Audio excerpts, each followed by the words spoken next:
All right, how's it going, everybody?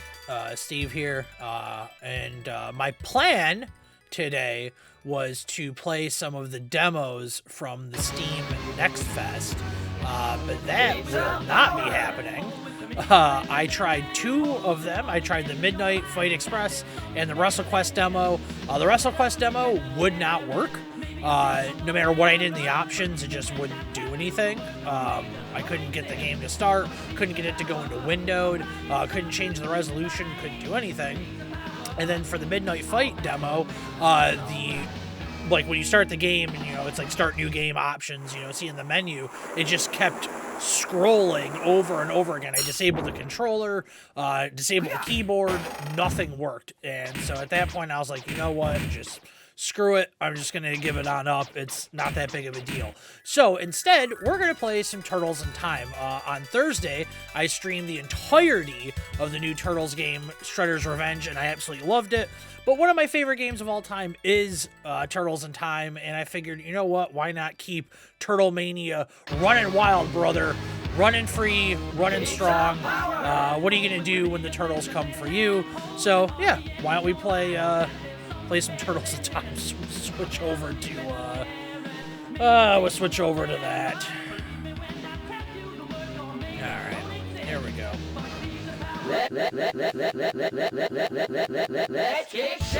Alright. Donatello's always been my guy. We're gonna play with Donatello. I hope everybody's having a good Sunday. Good Sunday afternoon. Hopefully the audio is not all screwy.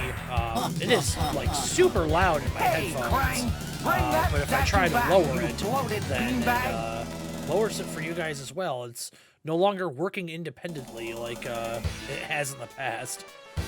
But what are you gonna do, I mean, this game's a classic. This is, I didn't have a Super Nintendo as a kid. The babysitter I went to had one, so I was at the mercy of the games that she had. Thankfully, she weirdly had good taste in purchasing games. She didn't have children of her own, so it's not like they were her kids' games or anything.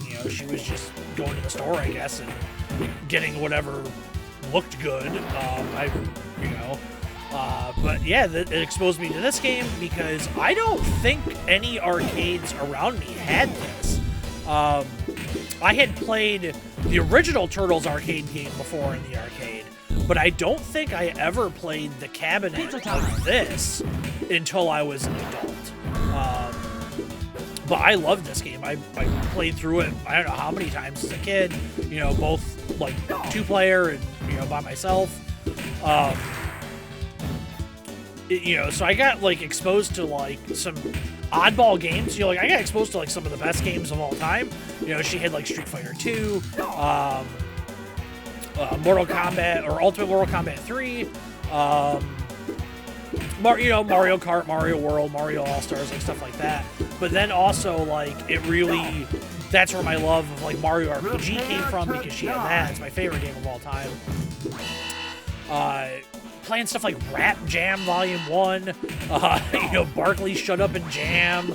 I have a strong affinity for Street Fighter Alpha 2, because that was one of the games that we had available to us.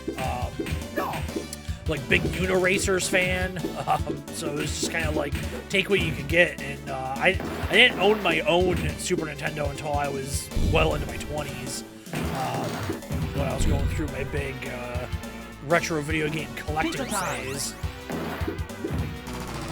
Gotta go up against Baxter Stockman here. The one thing I will say is, playing this versus Shredder's Revenge, and it could just be because the characters in Shredder's Revenge have stats, and I did play through the game as Donatello, and I believe he is the slowest character. This is definitely more fast-paced, but like I said, these guys all pretty much played the same in this game, So it could just be because of that, They're doing what they can to add more depth. But if you haven't checked out Shredder's Revenge, it came out this past week. If you have Xbox, it is free on Game Pass, or not free, you gotta pay for Game Pass, but available on Game Pass. I played it on Game Pass or PC, so even if you don't have an Xbox but you have a computer, you can check it out. I was actually really surprised that it, I was really I guess we're Raphael now, but I was really surprised that it was a Game Pass game. But it's a perfect Game Pass game because, to be completely honest, it's about 2 hours long, and it's $25. So for a lot of people, you know, that may not be the best value proposition. It all depends on how you're going to play the game. You know, if you've got a bunch of people to play with, you want to go through it multiple times, try out the different characters, because the different characters do have different abilities. And you unlock a character after finishing the game, so it gives you incentive to go back and play through it. I'm sure I'll play through it again. You know, I think I'll probably, next time I play through it, I'll probably play through it on my actual Xbox, so I can kind of sit on the couch, relax, playing on the TV.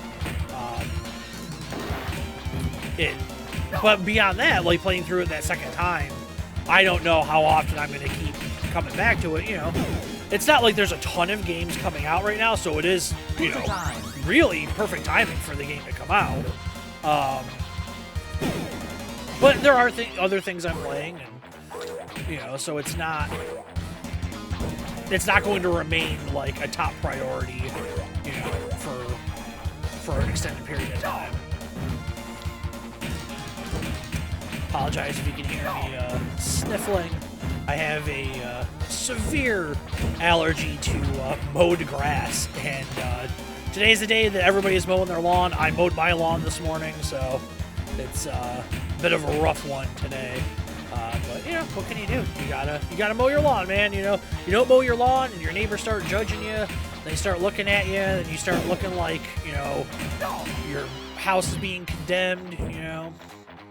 My biggest problem is my grass grows very, very fast, and if I don't really stay on it, then it looks pretty rough pretty quick. Cool off, sucker. You know, when I was a kid, I remember my dad, you know, mowing the lawn like maybe once a week. Once every week and a half, and it never looked bad at all. Man, I get like 3 days, and it looks like I've given up on taking care of my property. Metalhead here. I'm glad they brought back, you know, a lot of these old school bosses for Shredder's Revenge. You know, it was a really nice love letter to the long-term fans. Because I don't keep up with like the current, you know, Turtle stuff. I know that the game has a partnership with, it has a partnership with Nickelodeon. So I assume that there's probably some stuff, maybe, you know, the look or some of the environments, whatever, based on the current Nickelodeon cartoon, but just not familiar with it. So it was cool to see the, a lot of love for the, you know, the stuff from the, you know, the 80s and 90s. Man, I'm not used to playing with Raphael at all. His short range is not doing it for me.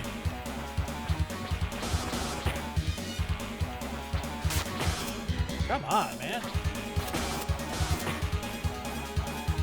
How long are you going to take to die? There we go. So yeah, I'm bummed that I couldn't do any of those Steam demos. I was actually like really looking forward to playing those. I have other ones downloaded too. Like I had like 5 or 6 I was going to run through on stream, but I am not going to sit here all afternoon, you know, wasting my time, you know, trying to get them to work. I do know that I have heard people have problems with the WrestleQuest demo, but it was not the fact that like they couldn't even get it to start. It was like issues with progression in the demo. So I mean, that was the one I was looking forward to the most because I've kind of been in the mood to play an RPG as of late. You know, I haven't played one in a while, and I'm a big pro wrestling fan, so I figured, hey, you know, that seems kind of like a natural fit. So definitely disappointed on that one. And then Midnight Fight Express, you know, I remember seeing the footage of it. They just showed new footage of it at Summer Games Fest, and like that game looks awesome. So I really wanted to play that. Not being able to get that started. So I don't know. Maybe in my personal time, I will Oh, I got Michelangelo this time, seemingly randomly. I don't know, maybe my personal time I'll be able to get something to work. I think the other ones I had downloaded were... I downloaded the Hellsinger demo, did the Foot... was it Kick Party, Foot Party, something like that. It's the Devolver game where you're just like... I think your only attack is a kick. I did not do Toilet Chronicles because I didn't know what it was until I hadn't heard of it until I saw the video that the Nextlander guys put up playing it. I don't think that's a game for me, but I think it would have made for some funny moments, you know? I'm curious to see what Xbox has coming out because their demo event, I believe, is this week. I don't know when that stuff goes live, but I do believe that their event is this week. I'm glad we're getting demos back, you know? I'm a big fan of demos, you know, and you don't have to go to Pizza Hut anymore to get them. You don't have to buy a magazine to get them anymore. You know, you just download them at your leisure. That's kind of nice. It's nice to break up what you're playing, you know? I talked about it when I played through Shredder's Revenge, that, you know, not on stream, I've been playing Quarry, which is, you know, a horror game, and it was really nice to take a break from that and play something lighthearted, casual, colorful, bright, fun, you know, that kind of thing. So that was, you know, that was a great little palate cleanser. I, you know, played more of the Quarry yesterday. I'm really liking that game. I'm really trying to make an effort this year, simply because there's not a lot coming out, to play games that are styles or genres that I typically would not play. I would never play a horror game, typically. But I was like, hey, you know, sign me up, something different. Let me try it out. And I'm enjoying it. I did the same thing earlier this year with Tunic. Definitely not a style of game that I would typically play, but I'm glad I checked it out because I think that game has a lot to offer. I mean, a lot to offer. You know, it's great gameplay-wise. It is a little easy to get lost and a little confusing at times, but I think that the art direction, the game manual mechanic in it, collecting the pages and just the visual design is so strong in that game. I mean, it's so good that it's almost style over substance, but the substance is also incredibly good. I really expect that game to have a strong showing on a lot of people's end of the year lists, which is tough sometimes for games that come out at the beginning of the year because it's easy to forget about it. You know, if you're doing your game of the year list at the end of the year, like most people are, you know, it's a lot easier to think about what you played during the holiday season when a lot of games are coming out, rather than what you played in January, February, and March. But you know, we're halfway through the year now at this point, and it's interesting to kind of think about, you know, like, all right, you know, what are the best things that I've played so far this year? And I think right now, for me, the three that stand out the most, and well, I guess we can go with four because I would say Shredder's Revenge stands out. But for me, it's actually no. Maybe I could do a top 5 already. You know, I think Rogue Legacy is my favorite thing that I've played so far this year. I think it's very, very well done. It's a sequel that fixes all the problems of the original, expands upon its formula without becoming an entirely different game. I do think that it's a game that, as much as I love it, and is definitely the best thing I've played so far this year, and may end up being the best thing I play all year. It is a little sad that I don't know if I'm going to be able to finish it. I'm kind of just at that plateau where I'm just kind of stuck, and I don't know if I'm going to be able to get past, you know, where I'm at. I think the Quarry is going to end up being on that list. I've very, very much enjoyed it so far. It's different from what I typically play. It's cool. I like the story so far. You know, I'm still early in the game. I think I'm like 4 or 5 hours in, something like that. But I'm really, you know, really enjoying it so far. I think that Tunic is going to be up there. You know, I don't know where on the top 10 it it would land, because I did ultimately give up on the game. I got to the point where it was just getting a little bit too confusing to figure out where I was going without having to rely on a walkthrough. I feel like I was missing a lot of the game, and I don't like that. That was one of the things I was worried about with the Quarry, is like, oh, you know, if I make the wrong decision, am I missing big things in this game? So I finally did look up some information on the Quarry. I didn't want to spoil anything for myself, but I did look up some stuff, and it's like, okay, you know, the stuff that I am missing is not critical. I'll be fine, you know. So that's helped out a lot. And Lego Star Wars, man, they hit it out of the park with that one. Total package, you know, excellent game. Really, really enjoyed playing through that. Crossbones.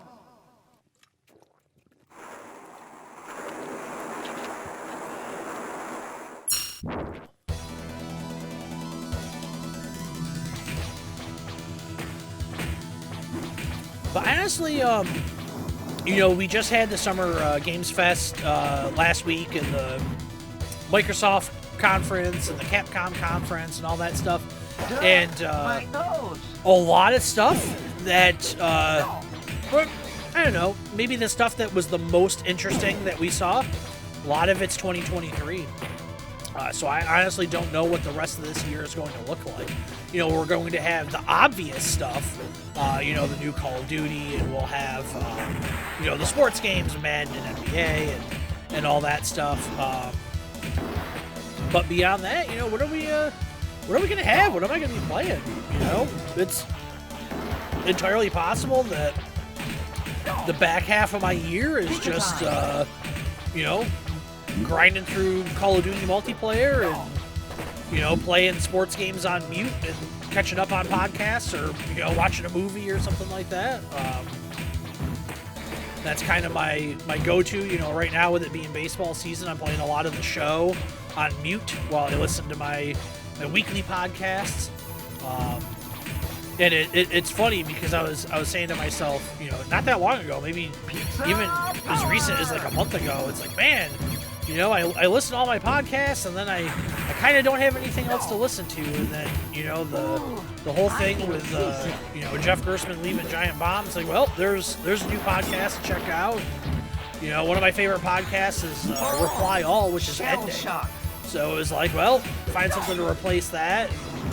You know, adding new stuff to listen to, and, you know, that's kind of the beauty of games you can play on mute. I played a lot of Rogue Legacy 2 on mute to catch up on podcasts and things like that, you know.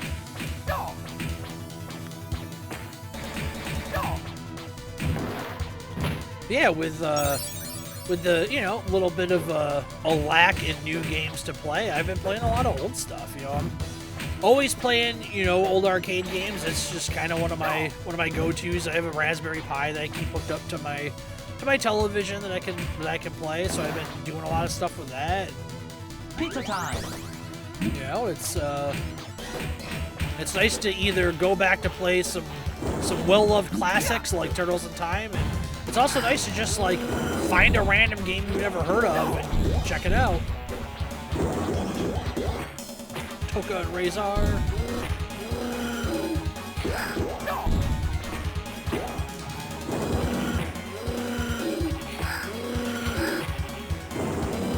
But yeah, coming up on stream, I don't really know when I'm going to be streaming this coming week.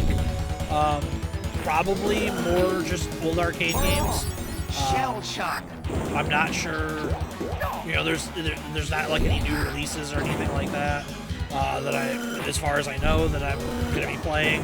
Maybe I can, before they go away, maybe if I can get those demos to work. Some of them have gotten updates. And it's interesting because the WrestleQuest demo got an update yesterday or the day before, and I'm curious if that's what screwed it up. Maybe, maybe that's what messed it up. Same with the Midnight Fight Express. They had a half an hour before, or half an hour ago or so, when I was trying to set up, getting ready to stream, that had an update, and I'm wondering if maybe something just got screwed up on that end, you know.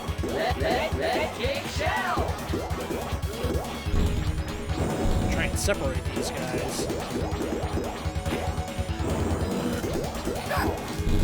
He's got to be. I was gonna say he's got to be getting close to being done. Just swinging at nothing over here.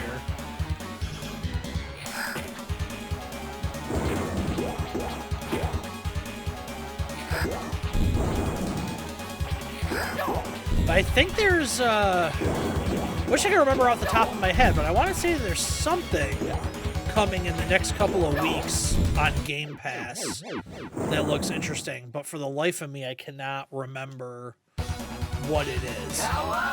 So maybe I'll check that out, whatever it is.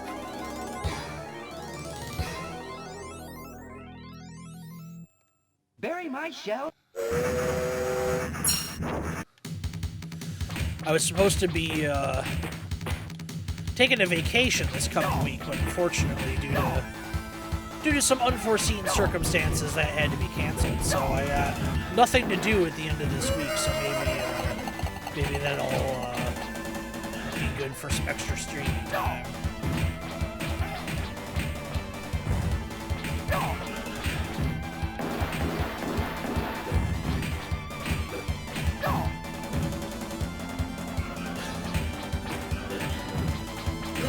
This game is just so good, you know.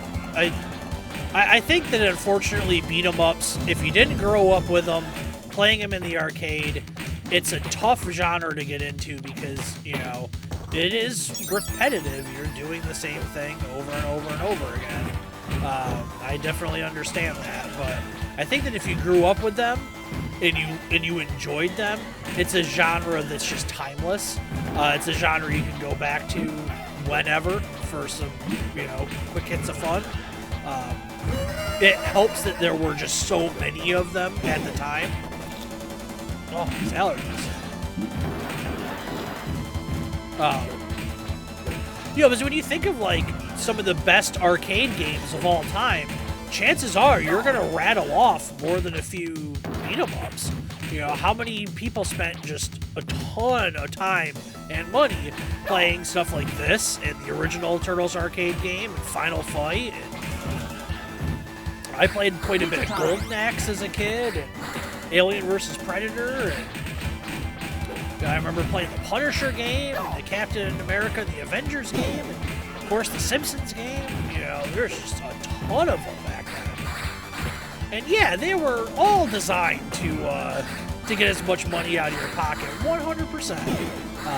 But you know what? It's part of the fun, I guess. You know, I actually just I think it was maybe the week before last. I got done with work and I was looking for something to play, and I don't think I had picked up the core yet. I don't think it was out, and I was just like, you know what? I feel like playing through all of the X-Men arcade game, and it just sat there. It took me, I don't know, 30, 40 minutes to do, and it's just like a nice breath of fresh air, and you know, something different.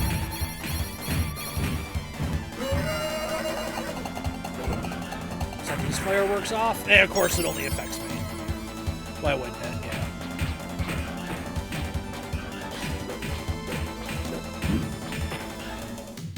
But I'm hoping with the success of Shredder's Revenge that maybe, just maybe, we could get that treatment, you know, that kind of love letter style update to something like Final Fight. I think Final Fight is definitely due for something. You know, if we can get Streets of Rage, I think we can get Final Fight. Because to me, Final Fight was always the superior game. Oh, goody. Pizza time. Leatherhead. Listen to this boss music. I remember they put the soundtrack to this game out on vinyl a couple years ago, and it was like that was an immediate purchase. Man, I'm so used to Donatello's range.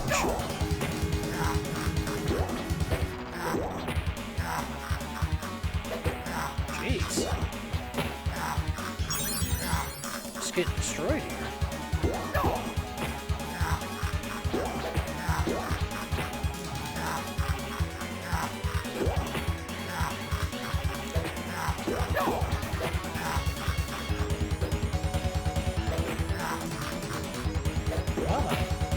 Alright. Guess that's the way it's gonna go.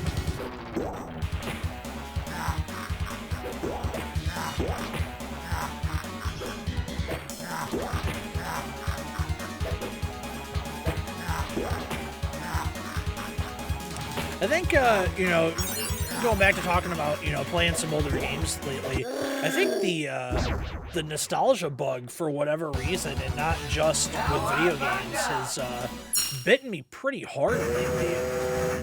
Every Saturday night for the past several weeks, I've been picking a different 80s movie to watch, either one that I haven't seen in a while or one that I've never seen before. Neon Knight Riders. Last night I watched Footloose for the first time with Kevin Bacon. That movie is way, way weirder than I thought it was going to be. It is supremely, supremely bizarre. There are some scenes in that movie that make zero sense whatsoever. I really do appreciate someone taking out their stress and their frustration by dancing very hard in a flour mill, I believe it was, he was working in. At one point, they were just moving sacks of flour around.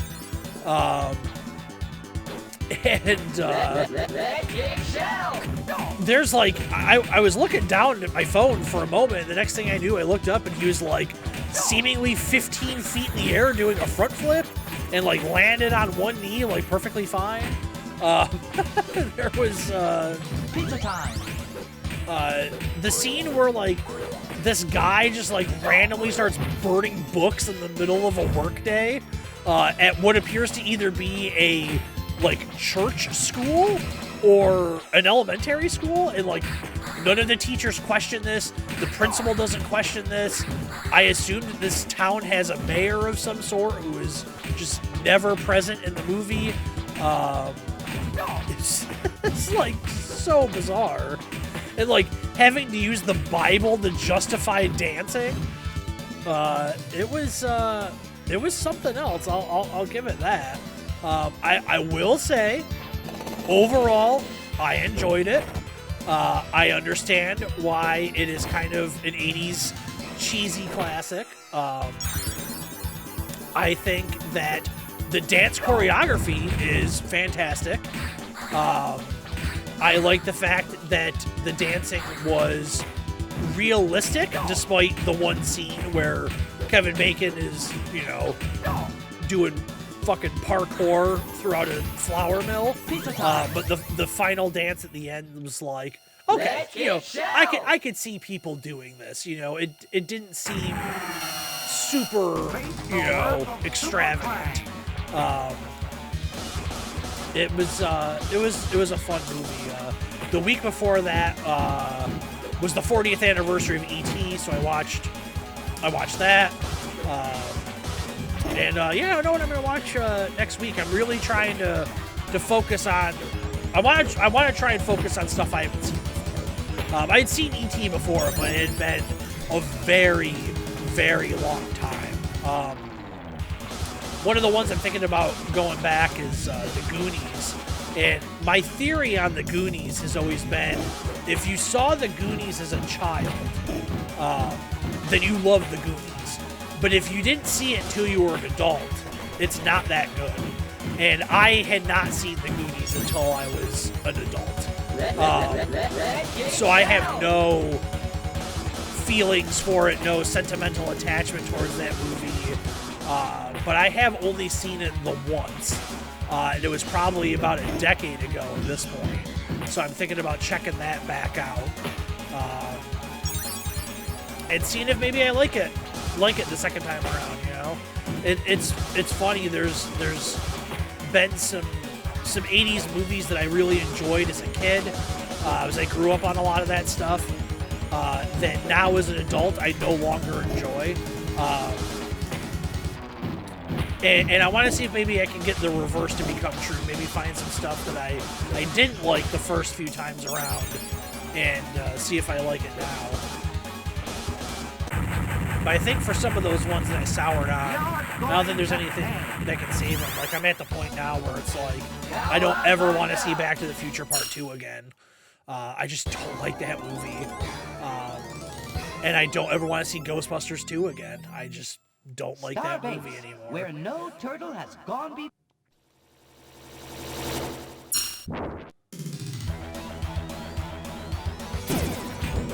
I'm trapped. I'm trapped. I always hated these little robots.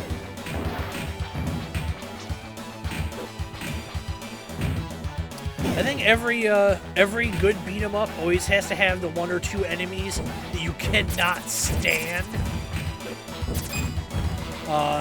It's these little friggin' robots in this game for me. In Shredder's Revenge, there are Foot Clan members in black outfits that I could not stand. They seemingly just had invincibility frames. You would hit them once, and then they would fire off an attack that you did not have enough time, or at least I couldn't figure out having enough time to dodge or get out of the way. I think I probably died to those enemies the most.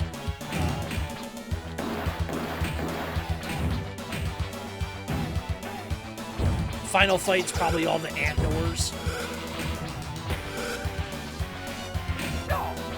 I always like that trope where, like a boss from like one of the first few levels in the later part of the game just becomes an enemy.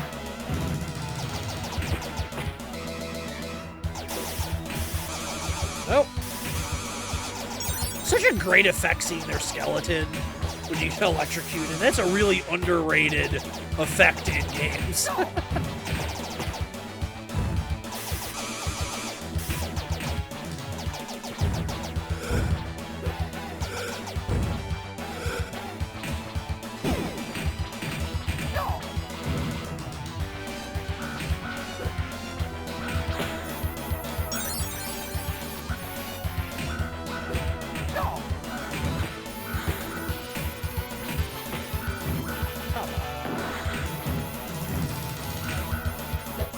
Every so often I tell myself, I should really go back and watch the Turtles cartoon.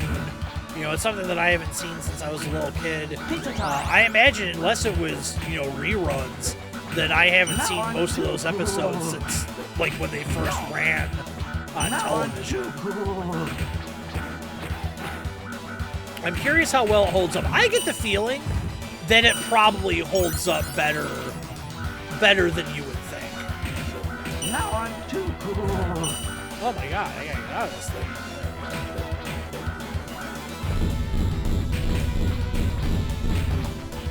Did this level always start dimming back and forth? I feel like I'm just experiencing that for the first time here. Pizza power! Start clearing some of these guys out of my way.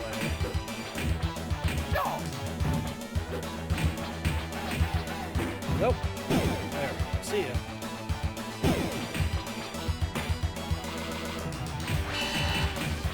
Oh, where that laser going? Pizza time!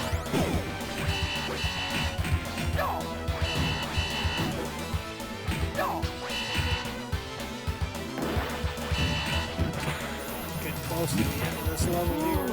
I feel seasick. Oops. Oh, come on.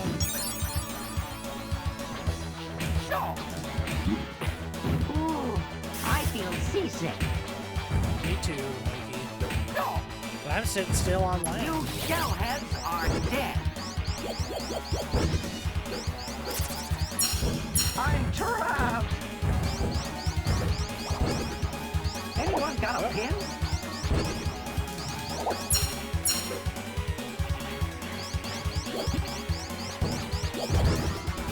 I'm trapped.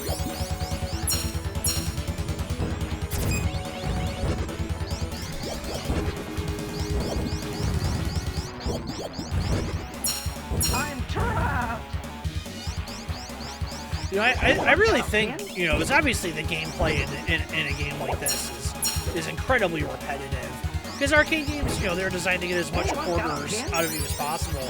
But I really do think that the reason why these games stand the test of time and are still desirable for people to play, despite repetitive gameplay, is the art design. I mean, this game is iconic in its art design because it captured perfectly the way the turtles looked in the cartoon, and you know, it's also a testament to the character design of the turtles themselves and, you know, their enemies. But it's tough for a game to really nail that. That holds our way home. Let's go. Let's go.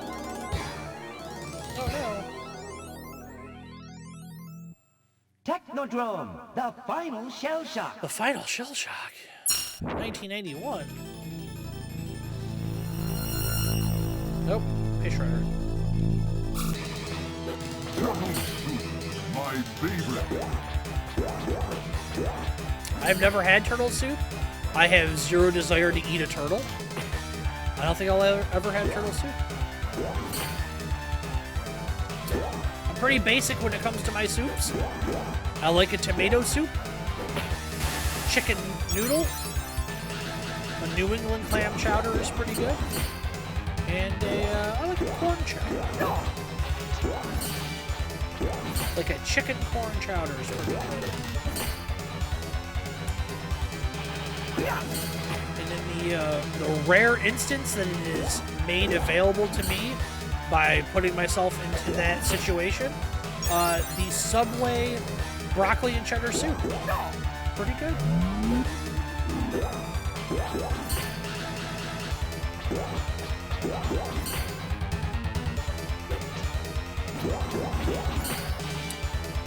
I knew a guy that like lived off of soup for the most part. I knew this guy who was just like really into soup.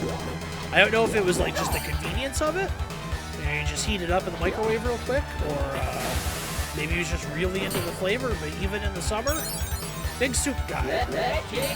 Big into soup.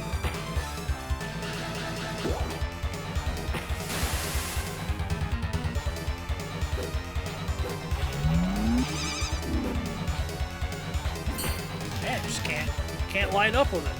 There.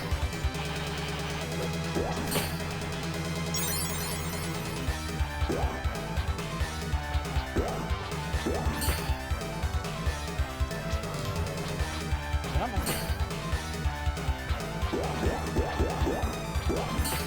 Oh! Hit me with this crappy little lightsaber. That's something I'm really surprised we never got. A Star Wars beat 'em up in the arcades. Could you imagine how amazing that could have been?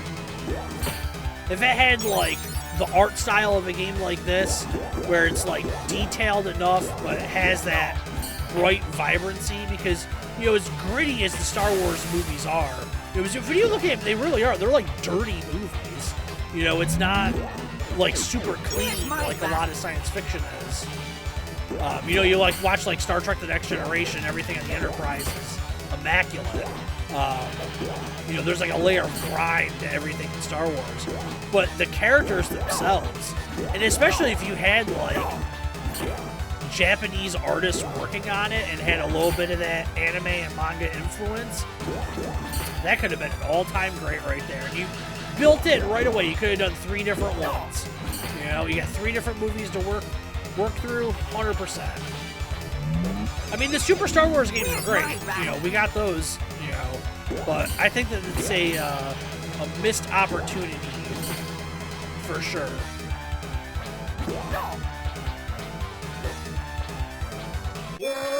Nope. Bye. Cowabunga! Cowabunga, dude. The Teenage Mutant Ninja Turtles, our 4 reptilian I think that's heroes, it. have overcome Man, we the did that Arc quick. Shredder. Staff. All right. You know what? I planned on streaming longer to do the demo stuff, but unfortunately that's not going to happen. So I guess we're just gonna I'm gonna call it. Thanks for hanging out and watching some Turtles in Time.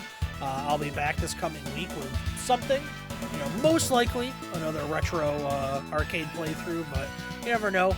Might get something else tossed in there. But yeah, thanks again for hanging out, and we'll see you real soon. If you haven't played Shredder's Revenge, play Shredder's Revenge. And if for some reason you haven't played Turtles in Time, go play Turtles in Time. Take care.